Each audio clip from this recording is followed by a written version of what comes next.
Pagi-pagi minum kopi, nggak lupa ngajak si Alif. Balik lagi di podcast Ngopi, pastinya asyik dan edukatif.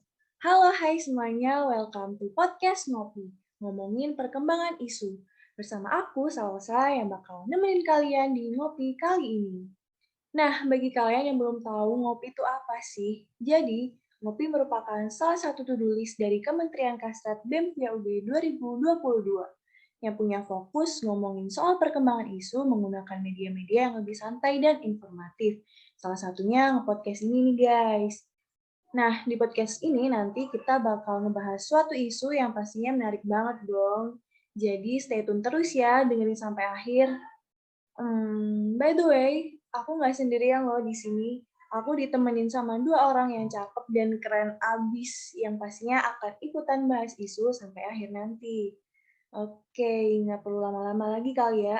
Langsung aja kita panggil gestar kita kali ini nih. Halo, Kak Elvina dan Amanda. Halo Salsa. Halo, mantep banget nih. Sebelum masuk ke topik nih, kalau kata orang tuh tak kenal maka tak sayang. So, buat Kak El sama Amanda, boleh banget nih kenalan ke teman-teman semua yang lagi dengerin podcast ini, biar mereka pada kenal. Terus siapa tahu kan jadi sayang gitu. Oke, boleh kenalan. Oke, mungkin dari aku dulu ya. Halo, hai semuanya. Kenalin, aku Elvina Lucy, biasa dipanggil El atau Vina, selaku Dirjen Keperempuanan Kementerian Kastrat BEM VAUB tahun 2022. Oke, lanjut ke Manda. Oke, makasih Mbak El. Hai, perkenalkan aku Amanda Najma, bisa dipanggil Amanda. Aku salah satu dari staf tetap Kementerian Kastrat, Kedirjen Keperempuanan BEM VAUB 2022 nih. Salam kenal semua. Salam Salam kenal. kenal. Asik, udah pada kenalan. Ini gimana nih kabarnya Kak Elmanda? Kayaknya lagi pada sibuk banget nih ya menjelang UTS apalagi kan. Gimana nih? Bener banget. Ya Bener nggak sih Mbak banget El? nggak sih? Yang diomongin Amanda, yang diomongin Salsa, Man. Bener banget Mbak El. Karena kita tuh harus nyesuaiin banget nggak sih Mbak El antara ya organisasi tapi juga kuliah. Bener kan Mbak El? Iya, bener banget. Apalagi di pekan-pekan mau UTS kayak gini kan. Tugas. Belum lagi kalau UTS-nya itu diganti tugas ataupun kerja kelompok kan pasti kayak Bener. harus dikerjain banget nih biar IP-nya nggak Harus turun. dipersiapin Bener kayak secara dia baik. ngomongin Amanda. Bener. Oke, berarti lagi pada sibuk ya, dan semoga aja ini yang lagi pada hektik-hektik juga, semoga kalian semua tetap ngejaga kesehatan dan juga selalu diberi kesehatan ya, amin. Amin. Oke, lanjut. Ngomong-ngomong, di ngopi kali ini kita tuh mau bahas suatu isu nih yang kebetulan akhir-akhir ini tuh viral banget. Nah, buat yang pada udah kepo nih kita mau bahas apa, so kali ini kita ngebahas tentang pelecehan seksual. Yap, pelecehan seksual. Seperti yang kita tahu, pelecehan seksual akhir-akhir ini tuh viral banget kan, di mana 8 dari 10 perempuan ini pernah mengalami pelecehan seksual di ruang publik, yaitu bisa di kantor, di jalan, di kampus, dan lain-lain. Bahkan kasus pelecehan seksual itu sendiri nggak hanya terjadi di malam hari loh, tapi juga bisa terjadi di siang hari. Ngeri banget nggak sih? Nah, mungkin sebagian besar orang emang kayak udah nggak asing kan dengan kata pelecehan seksual itu sendiri, tapi juga nggak menutup kemungkinan ada yang masih belum tahu atau belum paham pelecehan seksual itu apa sih. Kayak mungkin dari Kak Alvina atau Amanda nih bisa dijelasin ke teman-teman tentang maksud pelecehan seksual itu sendiri tuh gimana sih? Oke, aku setuju banget sih sama kayak yang diomongin Salsa tadi. Pelecehan seksual itu ngeri banget. Nah, aku setuju kayak gitu.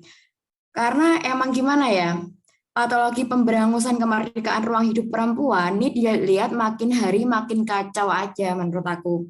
Dengan adanya pelecehan seksual tuh sebenarnya udah merepresentasikan juga bahwasannya kaum kamu sekarang tuh masih minimalis banget sadar feminismenya juga. Nah, balik lagi ke pelecehan seksual, apa sih pelecehan seksual itu? Yang terpenting sebenarnya, pelecehan seksual itu nggak sama dengan rayuan ataupun godaan yang disepakati bersama atau rayuan dalam suatu hubungan romantis. Nah, pelecehan seksual itu lebih kepada tindakan seksual yang tidak diinginkan, di mana hal ini menyebabkan pelanggaran dan ketidaknyamanan dan berdampak dalam beberapa situasi. Biasanya pelecehan seksual ini bersifat berbahaya secara fisik dan mental. Nah, akhirnya berdampak apa sih? Korban itu dapat merasa terintimidasi, tidak nyaman, malu, bahkan terancam. Kayak gitu sih kurang lebih, Sal. Oke, nah jadi kayak yang udah dijelasin Kalvina tadi tuh guys, kalau pelecehan seksual tuh lebih ke tindakan seksual yang tidak diinginkan gitu ya, nantinya menyebabkan pelanggaran dan ketidaknyamanan, dan dalam beberapa situasi itu dapat bersifat berbahaya secara fisik dan mental. Nah, gimana nih teman-teman, udah Betul. mulai paham kan pelecehan seksual itu apa?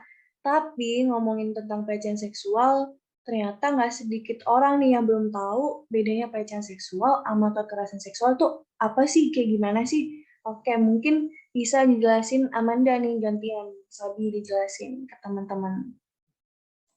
Oke, aku bakal jelasin ya perbedaannya pelecehan seksual nih sama kekerasan seksual. Jadi kalau pelecehan seksual itu adalah tindakan seksual yang tidak diinginkan, menyebabkan pelanggaran dan ketidaknyamanan, dan dapat dalam beberapa situasi berbahaya secara fisik dan mental. Nah, yang harus kita garis bawahi di sini adalah korban dapat merasa terintimidasi, tidak nyaman, malu, atau bahkan terancam. Contohnya kayak apa? Misalnya menyentuh atau meraba bagian tubuh korban tanpa, tanda kutip, sekehendaknya korban.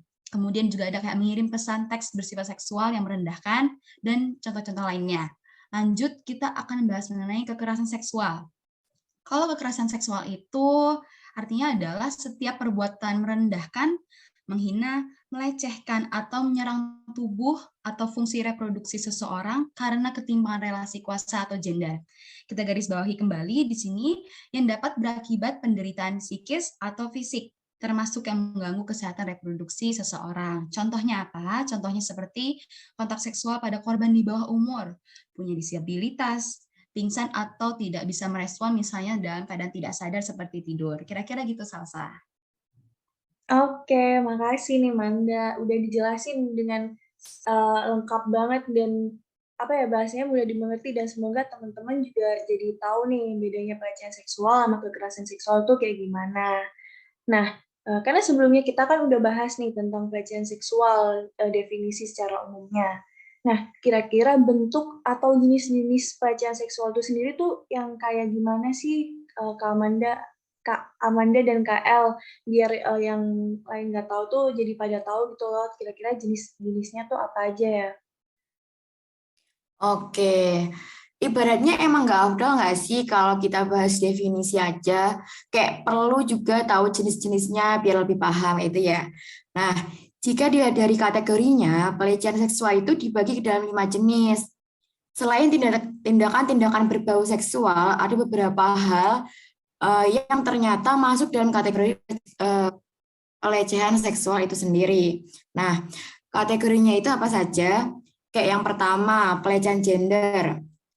Pelecehan gender ini pemberian komentar bernada menghina terhadap gender tertentu yang bisa masuk dalam kategori pelecehan seksual. Misalnya, pelecehan, penghinaan, ataupun merendahkan wanita baik di dunia nyata maupun di media sosial. Ada beberapa contoh pelecehan gender yang bisa terjadi, mulai dari komentar menghina, gambar dan tulisan yang merendahkan wanita, hingga lelucon ataupun humor yang menyinggung wanita yang membuat siapapun mendengarnya merasa malu. Yang kedua yaitu perilaku menggoda. Pelecehan seksual juga bisa terjadi karena adanya perilaku menggoda, baik di tempat umum maupun di lingkungan kerja ataupun perguruan tinggi. Mulai dari ajakan seksual yang tidak diinginkan, mengajak pergi dengan cara yang memaksa, mengirimkan pesan dan telepon yang mengganggu, serta ajakan-ajakan lainnya yang dirasa kurang nyaman kayak gitu. Yang ketiga yaitu pemaksaan seksual. Memaksa seseorang untuk melakukan aktivitas seksual juga masuk dalam jenis pelecehan seksual yang bisa terjadi. Apalagi jika pemaksaan ini juga disertai dengan ancaman hukuman tertentu dan membuat korban merasa takut dan tidak memiliki kekuatan untuk menolak ajakan tersebut.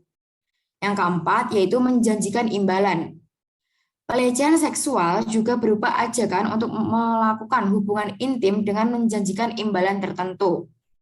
Nah, ini kayaknya case-nya dapat kita sering dengar ataupun lihat ya yang kayak gini. Hal ini biasanya dilakukan baik secara terang-terangan maupun secara tertutup. Dalam beberapa kasus, imbalan yang sudah dijanjikan biasanya juga tidak pernah diberikan. Jadi kayak cuman manis-manis di awal doang kayak gitu. Yang kelima, sentuhan fisik yang disengaja. Pelanggaran seksual berat seperti dengan sengaja menyentuh, merasakan, ataupun dengan sengaja menempelkan bagian tubuh tertentu, hal ini juga bisa termasuk dalam penyerangan seksual yang dilakukan saat korban lengah ataupun tidak memiliki kemampuan untuk melawan. Pelecehan seksual bukan hanya terjadi pada wanita, memang benar adanya, melainkan juga pada pria. Perilaku ini tentu tidak bisa dibiarkan, sebab kebanyakan korban akan mengalami trauma yang berkepanjangan, mulai dari depresi dan gangguan lainnya. Kayak gitu, Sal.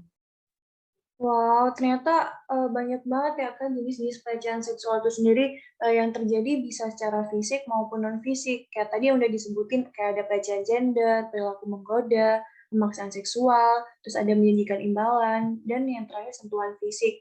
Dan dari contoh-contoh yang udah disebutin tadi pun mungkin dari kalian juga ada nih yang baru ngeh kalau ternyata tindakan itu tuh masuk ke pelecehan seksual. Nah, jadi karena udah dijelasin Kak El tadi, semoga kalian semua jadi lebih paham dan lebih tahu tentang jenis-jenis pelecehan seksual itu sendiri. Nah, mantep, lanjut nih. Tadi di awal kan udah disinggung nih, pelecehan seksual tuh bisa terjadi di mana aja. Salah satunya di lingkungan perguruan tinggi. Nah, kalau dari KL atau Manda nih, boleh banget sharing-sharing tentang kejadian yang termasuk pelecehan seksual di perguruan tinggi itu seperti apa sih supaya kita-kita semua itu juga bisa aware gitu nantinya.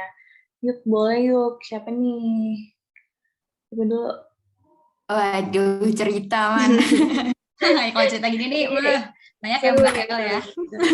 dengerin ya Monggo Mbak guys. El, duluan deh. Aduh, kalau cerita yang mau kayak gimana nih, kayak banyak kan cerita-cerita soal pelecehan. Tapi mungkin bawa yang kasus yang gede aja kali ya, biar semua itu lebih bisa membayangkan segimana miripnya sih pelecehan seksual itu di lingkup yang katanya dipenuhi oleh kaum-kaum intelektual, yaitu perguruan tinggi pastinya. Nah, aku kutip dari Tempo. Ada kasus dugaan pelecehan seksual di kampus yang berada di Malang. Ini mencuat setelah kabar seorang mahasiswa inisial NW ditemukan meninggal di makam ayahnya di Mojokerto pada 2 Desember 2021. Pada Januari 2020, NW melaporkan kasus pelecehan seksual yang dialaminya pada 2017 kepada fungsionaris FIPUB, yang mana pelaku pelecehan seksual yang dilaporkan NW merupakan kakak tingkatnya yang juga merupakan mahasiswa program studi bahasa Inggris FIPUB dengan inisial RAW. Pihak kampus menyatakan telah menindaklanjuti laporan itu dengan membentuk komisi etik. Juga telah memberikan sanksi kepada pelaku karena terbukti bersalah. Sementara untuk NW, pihak kampus memberikan pendampingan berupa konseling sesuai peraturan yang berlaku. Pihak UB juga menegaskan kasus pelecehan yang dialami korban pada tahun 2017 itu tidak ada hubungannya dengan kasus bunuh dirinya. Kurang lebihnya kayak gitu sih. Kalau Manda gimana, Man? Tahu apa aja nih? Serem banget ya Mbak, miris banget nih Iya. dengarnya. Apalagi bener Miris, tadi, wow.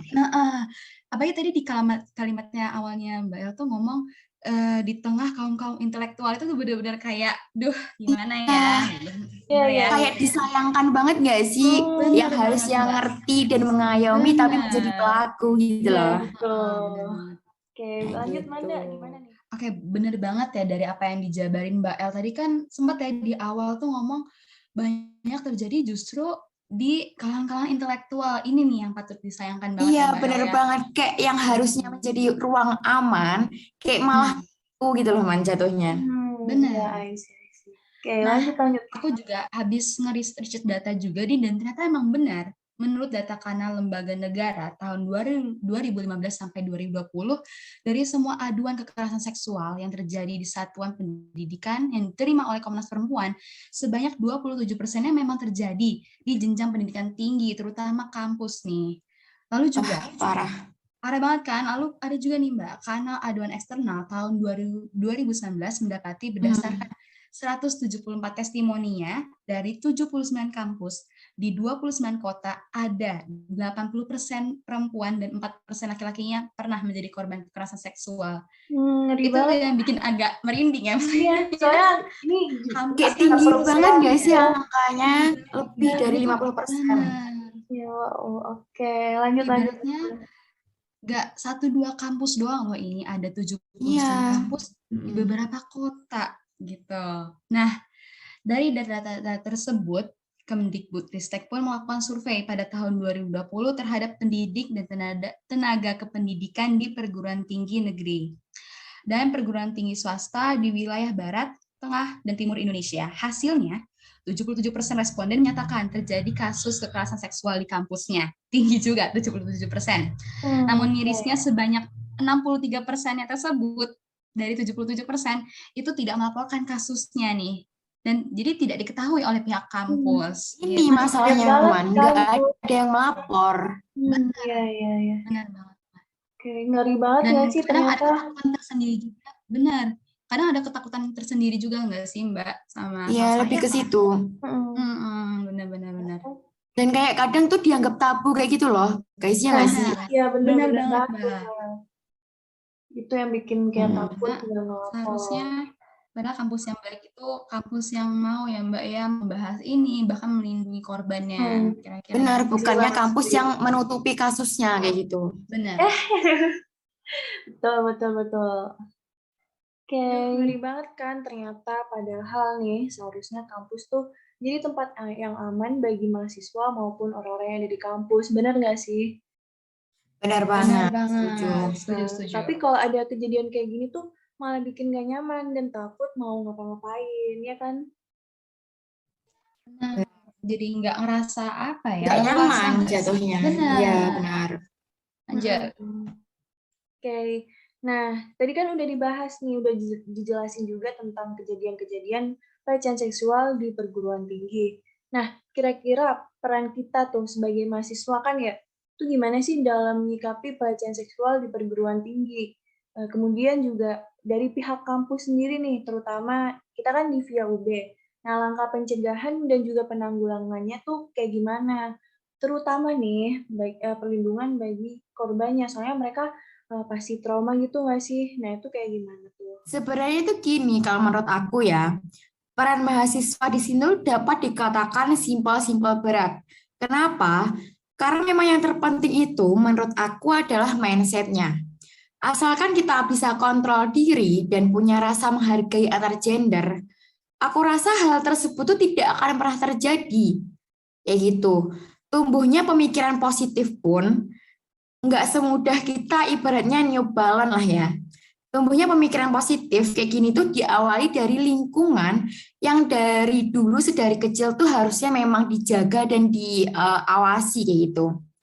Kualitas pendidikan, pergaulan, dan lain sebagainya pun mempengaruhi. Kalau kita sebenarnya bisa sadar, waras, dan melek akan ilmu dan utamanya mahasiswa nih sebagai representasi kaum intelektualis sebenarnya sangat disayangkan apabila korban bahkan pelaku berada dalam lingkar konstituen perguruan tinggi, gitu. Tak cukup dari mahasiswanya, peran kampus di sini juga sangat penting sebagai representasi instansi kelembagaan pendidikan yang memang sudah seharusnya bisa menciptakan iklim aman nyaman bagi mahasiswanya, utamanya dalam proses belajarnya. Adanya regulasi dan realisasi unit yang secara khusus dihadirkan guna menjadi respon solutif keresahan perempuan memang bagus dan cemerlang. Namun, jika implementasinya ke depannya belum lancar dan maksimal, kayak sayang aja nggak sih menurut aku? Kalian setuju nggak? Setuju banget. Sayang banget kalau ibaratnya hanya diomong aja tapi nggak realisasinya, apa ya Mbak istilahnya, dilaksanakan itu secara sempurna dan nyata gitu Mbak. Benar. Benar. Kayak sayang banget gitu loh, padahal itu tuh cukup menjawab keresahan yang terjadi pada perempuan kayak gitu. Utamanya ini adanya suatu unit kayak gitu tuh biasanya payung hukumnya tuh biar keberadaannya itu tuh legal. Nah, kita kan di negara hukum nih, kalau kita ngadain sesuatu ataupun berdiri di suatu lembaga ataupun unit, kalau nggak ada payungnya kan pasti melanggar konstitusi juga nggak sih? Kayak gitu, simpelnya. Benar. Kayak keberadaan ULTKS Odivia.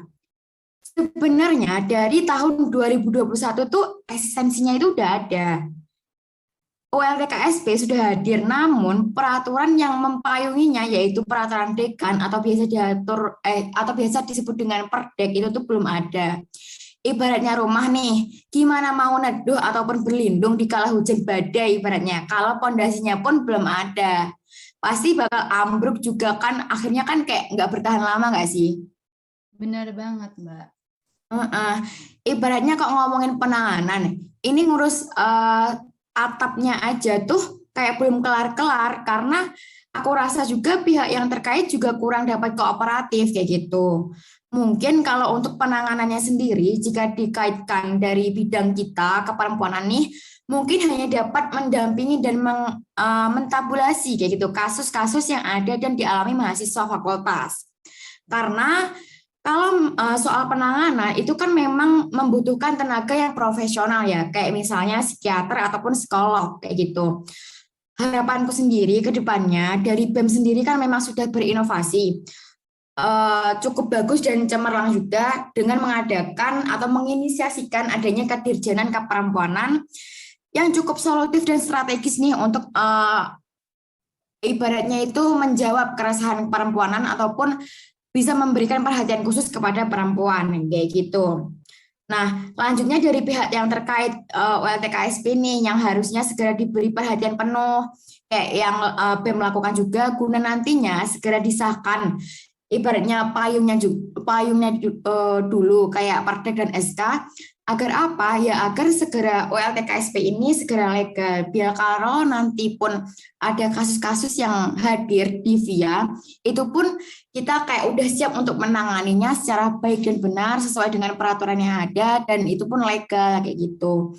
Ya ibaratnya kita nggak perlu nunggu kasus itu hadir duluan baru kita gopoh untuk mencari gimana sih alurnya, gimana sih harusnya kayak gimana kayak gitu-gitu. Tapi ya kita ibaratnya sedia payung sebelum hujan kayak gitu. Setuju banget. Karena memang Gitu. diharapkan baik dari lembaga manapun ya Mbak ya, mau dari yang Mm-mm. punya sendiri, ya dari dekannya, dari mananya, itu kalau bisa nggak ada lagi nih istilahnya ditunda-tunda lah, terus Benar. diperlama-lama, kalau bisa langsung nih desain secepatnya, karena memang harus sedia payung sebelum hujan ya Mbak El ya.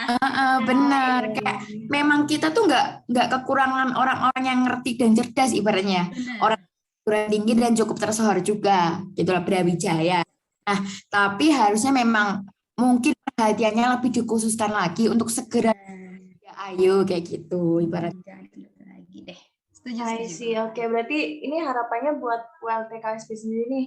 Semoga segera diberi perhatian penuh ya. Iya, Ya, segera benar. disahkan Perdek dan SK-nya supaya lebih efektif nih. Supaya nggak Benar banget. cuma ada doang, tapi nggak ada implementasinya gitu kan.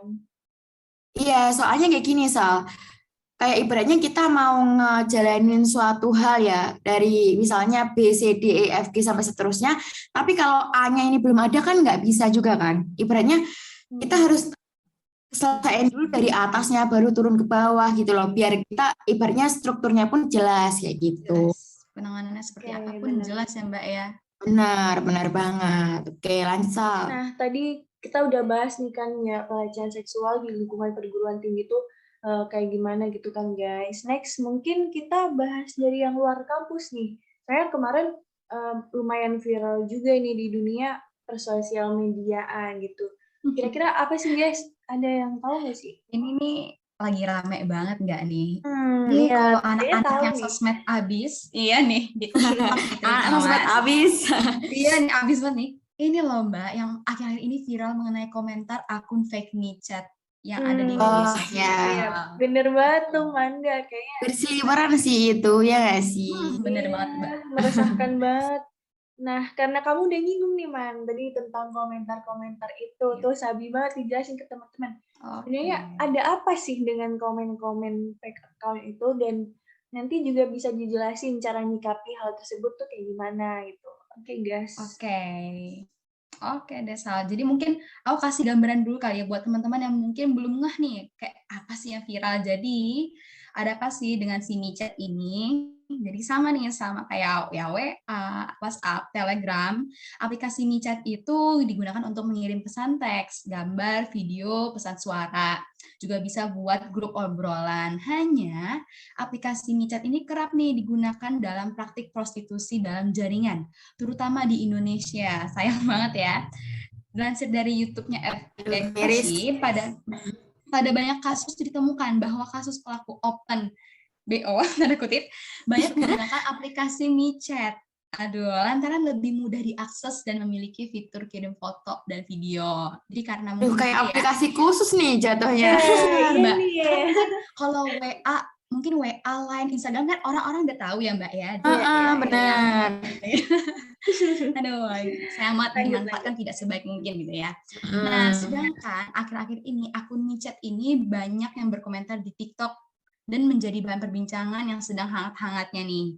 Nah, fake akun micet ini dirasa tidak menyenangkan karena sering melakukan spam komentar pada video yang diposting pengguna lainnya yang dirasa nih Mbak kayak apa ya, cenderung senonoh, merendahkan, dan dapat dikategorikan menjadi pelecehan.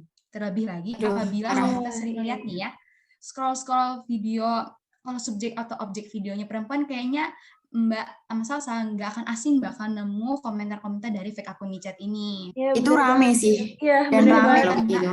Aku sempat shock loh. Kayak satu akun aja masalahnya kayak banyak. Benar, setuju. Udah satu tiba-tiba nimbrung rame gitu ya. Iya, betul. Benar.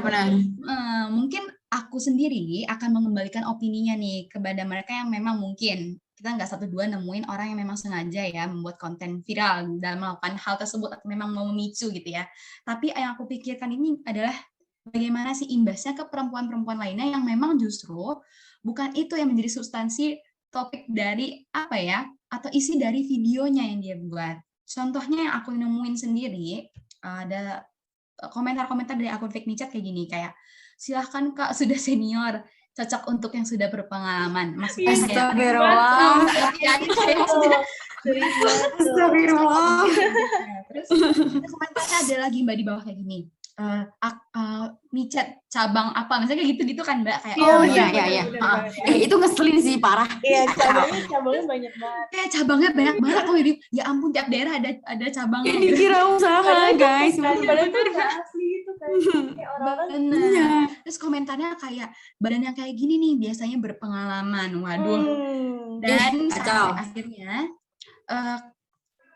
kondisi kayak gini ya Mbak ya, subjek atau objek video tersebut padahal penampilannya itu sopan, tidak menunjukkan lekuk tubuhnya, sehingga dapat kita tarik gariskan kalau sebenarnya komentar-komentar kayak yang aku contohin di atas itu cenderung mengarah ke badan atau hal yang apa ya, visual yang nampak dari subjek atau objek video tersebut, bukan dari substansi apa yang ingin disampaikan dalam video tersebut. Belum lagi karena banyaknya nih si akun-akun fake micet itu komentar-komentar, akhirnya orang-orang yang netizen lainnya nih Mbak yang biasa-biasanya jadi nggak segan untuk ikutan ngompor-ngomporin, rame-ramein ya nggak sih Mbak? Ya kan sering ngeliat tuh kalau kita klik komentarnya di bawah itu, dibalas oleh 50 orang gitu. Sayang banget yang like komentarnya juga miris sekali. Iya, kacau. Mau apa ya, nggak mau adanya kayak pelecehan atau kekerasan, tapi kok kadang kita sendiri yang tanpa kita sadari ya ikut menciptakan lingkungan itu untuk hadir. Benar. Satu kasus nyatanya nih Mbak, ini parah banget, aku baru aja nemuin dan ini katanya sempat viral. Jadi salah satu komentarnya kayak gini, kayak ini bukan si akun fake micetnya, tapi netizen yang ikut dia komentar kayak gini, tapi kayaknya emang beneran ada di micet sih, soalnya temen gue kayak pernah lihat fotonya si cewek ini. Jadi padahal dia bilang benar, padahal jelas-jelasnya katanya gitu ya. Jadi komentar tersebut tuh ikut dilayangkan oleh netizen lainnya hanya berdasarkan katanya gitu. Kira nggak 1-2 pengguna sosial media lainnya itu ikut komentar, ikut menggiring opini yang belum tentu kebenarannya kayak gitu ya Mbak. Terlepas dari itu benar atau enggak gitu ya. Hingga terakhir nih Mbak, kabarnya itu si konten kreator ini bahkan dipecat dari pekerjaannya, perusahaannya. dikarenakan isu tersebut. Jadi kayak mungkin dari obrolan Allah. para karyawan kantor kayak ini nih katanya micet gitu ya Mbak ya. Akhirnya dia pun diberhentikan dari perusahaan tersebut. Dan di sini ditegaskan bahwa ia itu memang hanya korban dari komentar akun-akun fake micet tersebut, dan bahkan mungkin netizen-netizen lain yang nggak segan untuk ikut campur di sini. Bahaya banget nggak sih Mbak Elma Salsa? Kayak apa ya? Aduh, miris banget deh. Ngeri dan takut jatuhnya ya Allah. Benar, Mbak.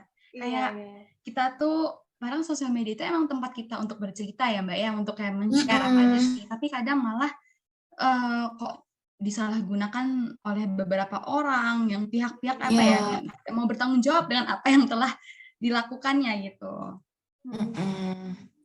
Oke. Mungkin dari cara nyikapinya tuh gimana, KL? Oke. Aku setelah dengar penjelasan dari Amanda, satu kata reaksiku, miris, terus kurang ajar. Bener banget, Mbak. Marah ya Mbak ya? Iya, marah banget lah. Kayak gini deh, orang bersosial media itu ya untuk sharing aktivitasnya, untuk melepas penat kerja ataupun sekolah, kuliah gitu ya misalnya. Dengan ya video ataupun up foto sebagai wadah dokumentasi juga, kayak misal di feeds IG dan lain sebagainya gitu ya. TikTok pun juga kayak gitu, buat seru-seruan, juga lagu-lagu yang seru dan bareng kawan-kawan kayak gitu kan. Tapi kalau orang yang pakai baju agak terbuka, heranku kenapa sih akun fake fake akun micet ini. Aku kasar nggak sih tadi? Enggak apa-apa. Mungkin ke bawah emosi kali ya Mbak ya. Iya. Lanjut aja. Nah, heran tuh kenapa si fake akun ini tuh suka nimbrung di komen dengan ngirim-ngirim kayak komen-komen yang bernada ataupun kayak kayak Manda tadi bilang kayak badannya kayak gitulah. Iya, benar Mbak. Padahal nggak tega gitu loh. Padahal kalau aku lihat videonya kayak oh ya udah biasa, tapi pas buka komennya kayak ini kenapa nih gitu. Kayak nggak sopan gue gitu nggak sih guys? Ya Allah. Nah, sedih banget Mbak. Yang dilihat itu kan aku bilang kayak tadi, bukan substansinya, bukan isinya, apa tujuannya dari video tersebut yang dilihat, tapi malah hal-hal yang hanya sekilas yang tertangkap di ya Allah. Maksudku tuh kayak gini deh, nggak usah gaya berpakaian orang itu kan bukan hak orang lain juga untuk mengatur, itu hak penuh dari individu itu sendiri. Tapi kalau apa-apa diikut campurin, aku bayanginnya aja itu jujur kayak takut banget gitu loh, merasa kayak nggak nyaman kayak gitu loh. Bagi pengguna, kalau menurut aku di masa-masa krisis hal-hal baik kayak gini, mending lebih bijak lagi deh dengan apa yang akan dibuka ataupun apa yang akan di-share itu loh. Nggak usah ikut-ikutan, itu juga sih yang paling kayak merasa kayak ini tuh bercanda, ini tuh hal kayak ringan-ringan aja. Itu tuh bukan. Jadi banyak yang iseng gitu nggak sih kayak orang. Iya. Kayak apa sih? Nggak lucu gitu loh ibaratnya tuh. Sebenarnya ini tuh termasuk kasus yang urgensi dan apa ya Mbak? Miris dan kritis ya Mbak. Namun banyak orang yang nggak sadar itu sih. Banyak orang tuh menormalisasi menganggapnya bercandaan. Kalau kayak bercandaan kamu nggak lucu, nanti dikatain kurang main, kayak apa sih? Bener banget. Iya bener banget. Kacau. Oh serius banget sih hidupnya. Aduh. Bener. Sering banget tuh kayak gitu. Terus dari pihak konten kreatornya sendiri, kayak yang udah aku bilang berpakaian itu memang kayak gimana-gimananya pun itu terserah dari pribadi masing-masing. Tapi kita harus sadar juga posisi kita tuh kayak gini, sekarang itu tuh kayak gimana gitu. Kita juga nggak bisa menutup mata dan kayak abai dengan kondisi yang ada. Kita juga harus sadar dan dapat belajar dari kondisi yang ada sehingga kita bisa adaptif dan resilience untuk dapat tetap melindungi diri sendiri. Maka dari aku ya, baiknya ya kita berpakaian sesuai dengan tempatnya dan ya sopan di tempat yang sopan. Kalau memang terbuka ya di tempat yang sepantasnya. Memang kayak yang kayak aku ngomongin tadi, berpakaian sesuai dengan berpakaian itu tidak boleh diatur oleh orang lain. Tapi karena kita harus balik lagi, kondisinya pun nggak mendukung. Kalau kita bodoh amat kayak apaan sih aku emang mau pakaian kayak gini misalnya. Tapi kalau kamu bodoh amat dengan sekitar kamu, yang bahaya siapa? Yang bahaya diri sendiri kayak gitu. Jadi kita harus setidaknya menjaga jarak ataupun menjaga diri dengan kita, dalam artian ya berpakaian di tempat yang memang sepantasnya. Misalnya kalau orang ke pantai pakai bikini misalnya, ya itu memang wajar kayak gitu, seharusnya kayak gitu loh. Nggak boleh ada orang yang misalnya pakai bikini atau lain sebagainya kayak di catcalling ataupun diapain lah, dilecehkan dan lain sebagainya. Nah itu memang tempatnya. Terus Anda mau ngapain kalau ke pantai semua benar pakai kena kan aneh. Iya, Benar-benar. Harus sadar juga pikiran masing-masing orang kayak gitu sih. Karena emang harus ditegasin gak sih Mbak, yang memang benar ya Mbak untuk mengenai pilihan berpakaian itu kembali ke orang, tapi yang patut ditarik garis bawah itu adalah memang tidak hanya dari eksternalnya aja yang harus aware, pasti dari internalnya juga diri kita sendiri. Benar, harus setuju banget. Ya. Setuju banget. Karena dia lihat tuh gini, HP sekarang ini tuh nggak hanya dimiliki oleh orang dewasa, tahu? Ya nggak sih? Ya benar-benar anak-anak benar banget, tapi anak-anak kecil tuh juga udah pada pegang HP, tahu sendiri lah ya. HP itu dunia juga kayak sekarang itu apapun bisa diakses melalui handphone gitu. Peran orang tua ataupun orang dewasa dalam menjaga anaknya ataupun adik-adiknya itu menurut aku juga sangat berurgensi nih. Kayak gimana ya? Selain kita harus sadar dan membekali misalnya diri sendiri dan orang-orang sekitar mengenai ilmu-ilmu yang bisa menjaga diri sendiri dalam artian kayak gitu, ya kita juga harus setidaknya bisa ikut mengawasi lah. Memang kalau memang ada orang-orang ataupun yang belum memiliki cukup ilmu di dalam hal-hal kayak gitu, itu sih menurut aku, Sal. Oke tuh guys. Jadi tadi kalau akun-akun yang komentar tuh itu masuk pelecehan seksual secara virtual kan, berarti jadi nggak hanya melalui fisik aja, tadi benar banget. lewat sosial media kayak gitu. Nah, tadi cara nyikapinya juga udah dijelasin tuh sama Kak El sama Amanda juga, jadi kayak lebih bijak aja gitu, dan peran orang tua juga penting di sini gitu sih. Oh iya guys, nah tapi gini nih masalahnya Amanda atau Kak El. Kadang kalau ngingetin pelaku tuh, kadang mereka bilang kalau itu adalah salah si korbannya atau si pembuat videonya karena mereka pakai pakaian yang mohon maaf nih sedikit terbuka gitu. Nah, apakah itu bisa dijadikan sebuah alasan gitu melihat banyak juga korban pelecehan seksual ini tidak memandang siapapun itu gitu. Jadi gimana nih tanggapannya terkait dengan hal tersebut? Oke, mungkin aku bantu nanggepin ya. Tadi agak menyinggung juga tuh. Tadi Mbak El kan udah sempat ngebahas mengenai sebelumnya Mbak El mengenai pakaian. Dan aku juga sempat negasin kalau memang nggak hanya dari eksternalnya aja nih, tapi juga dari internalnya, dari kita sendiri juga. Memang benar, seperti yang kita ketahui bersama ya, bahwa manusia pada dasarnya memiliki indera mata. Jadi nggak salah memang kalau ada kalimat manusia adalah makhluk visual. Terlebih lagi, kita sebagai manusia ini diberikan anugerah memiliki hawa nafsu. Hanya saja ketika kita analogikan nih Mbak, dengan kasus-kasus yang ada di kenyataan lapangan, di lapangan kita, bahwa korban pelecehan dan kekerasan seksual tidak hanya menggunakan celana atau rok pendek aja nih, tapi juga menggunakan celana atau rok panjang, atau yang sudah memastikan benar-benar bahwa tutupnya itu tertutup rapi dan tidak mengundang hasrat melalui tampilan visualnya yang menjadi korban. Itu yang patut menjadi pertanyaan kita gitu kan, yang balik lagi ke pertanyaan kita itu.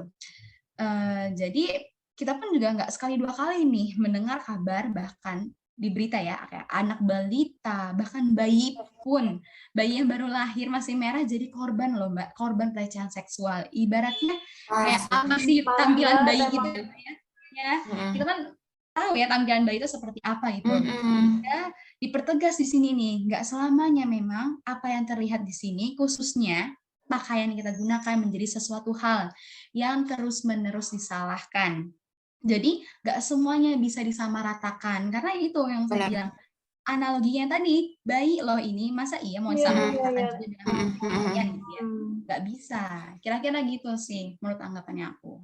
Oke, thank you nih Manda. Tuh guys, jadi emang bukan salah dari pakaiannya, karena pelecehan seksual sendiri tuh bisa terjadi pada siapa aja gitu kan.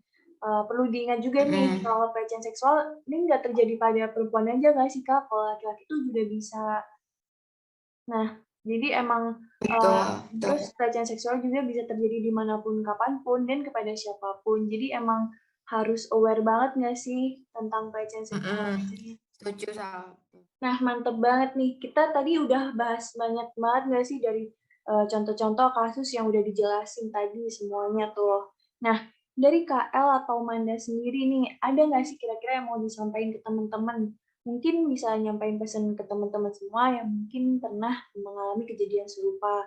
Kemudian juga bagi pelaku, kira-kira harus diberi penanganan yang seperti apa gitu. Dan mungkin juga bisa harapan ke depannya nih terkait permasalahan pelecehan seksual ini seperti apa. Yuk, bebas nih dari KL atau Manda bisa langsung speak up.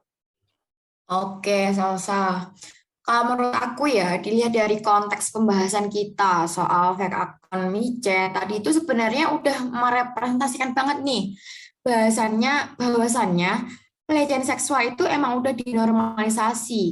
Si fake akun micet ini berkomentar dengan kalimat-kalimat yang sangat miris diucapkan kayak gitu. Udah salah satu wujud nyata dari adanya gimana ya? Mirisnya berpikir gitu ibaratnya ngomong. Dan dapat lihat bahwasannya pelecehan itu dianggap enteng sama orang-orang gitu. Solusinya ya menurut aku kayak yang kita harus bisa memikir dengan dewasa dan berilmu gitulah ibaratnya. Kayak dalam artian ya kita tahu itu salah, itu nggak bagus ya jangan dilakukan. Dari pembuat konten pun juga harus bijak, dari orang lain yang melihat juga harus bijak juga.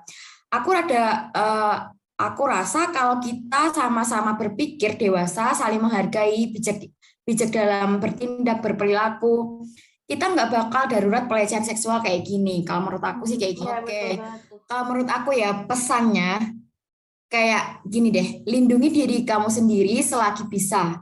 Karena apa? Karena jika kamu menggantungkan perlindungan diri kamu pada orang lain ataupun hanya mengandalkan kuasa pemerintah, itu nggak bakal kerealisasi kayak gitu loh. Lihat aja dari penjelasan aku tadi di lingkup perguruan tinggi, terus regulasinya aja belum jelas, yang mempayungi nggak ada. Begitu juga dengan negara terkait kasus keperempuanan misalnya, keresahan perempuan nih. RUU PKS yang digadang-gadang menjadi payung terbesar, bisa menampung, itu aja masih menjadi rancangan undang-undang. Itu keluar masuk prolegnas dari tahun ke tahun dan mangkrak sampai sekarang kayak gitu. Jadi kayak lebih baik memang apapun itu ada hak asasi manusia, tapi lebih baiknya sebelum kita mengandalkan dengan egois kita, ibaratnya aku mau bertindak apapun itu sesuai apa yang aku mau, orang aku punya HAM, ibaratnya gitu. Tapi sebelum kita egois dengan kayak ada HAM, tapi kita juga harus bisa melindungi diri sendiri. Karena apa? Kalau kita ibaratnya keras kepala, kita pun sendiri yang bakal nerima konsekuensinya kayak gitu sih. Setuju banget sih. Setuju banget Mbak El, benar. Kita harus tetap melindungi diri ya Mbak El ya. Internal itu tetap penting. Betul banget. Terus diulangi kembali, itu penting banget. Mungkin selanjutnya aku mau nambahin juga ya soalnya pesannya. Jadi oke, untuk teman-teman pendengar yang mungkin pernah ngalamin hal serupa juga dari apa yang kita bahas hari ini, aku nitip aja jangan pernah ragu untuk bercerita atau mengadukan hal-hal tersebut, baik ke lembaga, kalaupun sampai lembaga nggak bisa, cari teman yang buat teman cerita. Bahkan aku sendiri pun ngebentangin tanganku lebar-lebar, dan feel free banget nih untuk jadi tempat cerita. Dan gak hanya aku doang pasti Mbak ya, dari kerjaan perempuan pun benar-benar feel free banget nih untuk jadi tempat-tempat pengaduan dari teman-teman semua. Kalian bisa Perempuan hadir untuk kalian, guys. bener, open up banget nih, japri langsung dari media sosial-sosial yang ada gitu ya. Dan aku mau mastiin kok jalan cerita kalian tuh masih panjang banget. Kalian berhak untuk merasakan hidup merdeka dari rasa khawatir maupun takut, terus berkarya dan menggapai cita. Dan aku harap sama kedepannya kayak Mbak El bilang, dari baik lembaga atau institusi manapun benar-benar aware akan isu pelecehan dan maupun kekerasan seksual ini, dan diciptakannya payung hukum yang kuat untuk melindungi korban maupun yang bersatu yang ikut memperjuangkan hak korban. Kira-kira gitu aja sih Sal. Oke, thank you nih Manda dan Kak El gitu. Pesan-pesannya penting banget kan untuk semuanya nih para pendengar. Dan nggak berasa nih guys, ternyata kita udah lama banget ngobrolin tentang pelecehan seksual ini. Semoga pesan-pesan dan juga harapan yang udah disampaikan Kak Elvina dan Amanda tadi tuh bisa sangat berguna bagi para pendengar podcast kali ini. Dan Semoga negeri kita ini juga bisa sembuh dari banyaknya kasus pelecehan seksual yang terjadi saat ini. Amin. Oke, mungkin dari terakhir nih sebelum kita tutup, dari KL atau Amanda bisa nyampein closing statement gitu. Yuk Oke, closing ya. dong, closing dong Kak. Penutupan. Closing statement-nya apa nih, Mbak? Menurut aku sendiri ya, ini aku agak serius karena memang aku nggak bisa mewajarkan hal-hal kayak gini. Menurut aku, penerapan secara konkret dari sila kelima Pancasila, yaitu keadilan sosial bagi seluruh rakyat Indonesia, tak terkecuali perempuan itu harus memang benar-benar dikawal dan direalisasikan. Perempuan yang dewasa ini masih masif mendapatkan berbagai bentuk pelecehan, bahkan kekerasan seksual, marginalisasi, tertumpuk patriarki, dan lain sebagainya merepresentasikan Indonesia yang masih sangat-sangat darurat feminisme. Walaupun sudah ada undang-undang terhadap hak asasi manusia, undang-undang tentang penghapusan kekerasan dalam rumah tangga, undang-undang tentang pemberantasan tindak pidana perdagangan orang, dan lain sebagainya. Namun, secara komprehensif, kita semua masih sangat memerlukan payung hukum yang secara tegas sebagai respon solutif untuk polemik ini. Adanya rancangan undang-undang PKS yang sejarahnya dari tahun 2012 hingga sekarang masih keluar masuk prolegnas dan tak kunjung disahkan menjadi satu harapan besar saya, khususnya untuk negara Indonesia, khususnya pemerintah untuk melek dan sadar guna mengambil sikap dan keputusan strategis segera mengesahkan rancangan undang-undang PKS yang secara substansi menjawab keresahan perempuan Indonesia. Jangan menunggu kasus baru bergerak, harapannya dapat menjadi reminder bagi pemerintah dan rakyat melihat bagaimana ruang perempuan yang kian direduksi. Pemerintah yang mempunyai legalitas membuat regulasi sudah seyogyanya lugas dengan segera menghadirkan payung perlindungan kekerasan terhadap perempuan di Indonesia. Pemerintah yang baik adalah pemerintah yang mampu menjawab keresahan masyarakatnya. Suatu patologi polemik juga tidak akan terrealisasikan ataupun berhenti jika satu elemen saja yang berkontribusi. Eksistensi dari elemen mahasiswa sebagai kaum intelektual dan komunitas-komunitas yang relevan juga sangat perlu untuk dikuatkan. Berganding tangan menciptakan produk pencerdasan ataupun edukasi dan ikut membersamai isu polemik yang ada guna membantu tegaknya keadilan serta dapat mengkritisi langkah kebijakan pemerintah yang kurang strategis. Tak kalah pentingnya, sadar feminisme juga penting dimiliki oleh setiap insan guna semakin memaksimalkan gerakan saling melindungi antar sesama gender. Ya gitu, Sal. Setuju banget sama Oke. Mbak El. Terima kasih banyak nih. Oke, lanjut mungkin closing statement dari aku ya. Singkat padat aja, mungkin menjadi alasan juga kenapa dari tadi aku sama Mbak El terus-menerus berkali-kali mengulang-ulang untuk melek dan sadar mengenai kasus ini karena ini udah menjadi urgensi banget ya Mbak ya, udah kritis banget dan miris banget. Ya. Jadi memang aku pengen ngajak juga untuk siapapun pendengar podcast ini untuk lebih sadar dan peduli akan lingkungan sekitar, orang-orang sekitar kita, walaupun ini terdengar klise, tapi memang benar adanya. Kalau bukan kita, siapa lagi? Jadi emang harus bergerak, walaupun diulang sampai enek, tapi memang itu kenyataan di lapangan. Ini terus masih ada dan nggak bisa dibiarin terus-menerus. Maka dari itu, kita bersama-sama dari langkah-langkah kecil kita, ikut mewujudkan mimpi para jutaan Kartini Indonesia untuk bebas dari ketakutan, kekhawatiran, pelecehan, serta kekerasan seksual yang ada. Itu dari aku. Oke, thank you banget nih buat KL sama Amanda untuk closing statement-nya yang bagus banget dan menyimpan pesan-pesan yang nantinya semoga pendengar bisa lebih paham dan lebih ngerti itu. Dan kita dari tadi udah ngebahas juga kan dari awal tentang definisi pelecehan seksual, kemudian juga dari bahas pelecehan seksual di perguruan tinggi maupun di sosial media. Bahkan kita juga ngebahas nih langkah untuk pencegahan, penanganan maupun perlindungan bagi korban itu sendiri dan masih banyak lagi yang udah kita bahas tadi. Oh iya, aku mau remind lagi nih guys, kalau isu pelecehan seksual ini bukan hal yang sepele lagi nih. Nah, jadi teman-teman semua yang mendengarkan ini diharap coba untuk lebih aware gitu. Meskipun ini terdengar klise gitu ya, tapi emang ini benar adanya gitu. Soalnya kalau bukan kita tuh siapa lagi gitu kan. Nah, kemudian juga untuk pihak yang berwenang itu dimohon agar turut serta mencegah tindak pelecehan seksual sehingga nantinya dapat menciptakan rasa aman dan nyaman dimanapun itu. Oke, sekali lagi thank you banget nih Kak El dan Amanda udah Oke, nyempatkan sama-sama, diri dan mau Sama-sama, aku gangguin nih. Aku gangguin loh di Enggak podcast kok ya Mbak ya. kali ini. santai aja. Oke, semoga perbincangan kita bisa bermanfaat dan mengedukasi teman-teman semua. Amin. Ya, amin. Oke, penutupnya nih, hidup mahasiswa, Hidup mahasiswa Indonesia, hidup rakyat Indonesia, hidup perempuan yang melawan. Oke, thank you. Bentar, aku mau pantun Sama-sama. nih. Apa tuh Sal? Apa tuh, Nah, Sal? dengerin ya. Buah nanas, buah ceri, dicampur gula manis sekali. Cukup sekian ngopi kali ini. Sampai jumpa di ngopi lain hari. Bye semuanya. Sampai Thank you. jumpa. Bye. Thank you, Bye. Kak Amanda. Thank you. Dah. Bye-bye.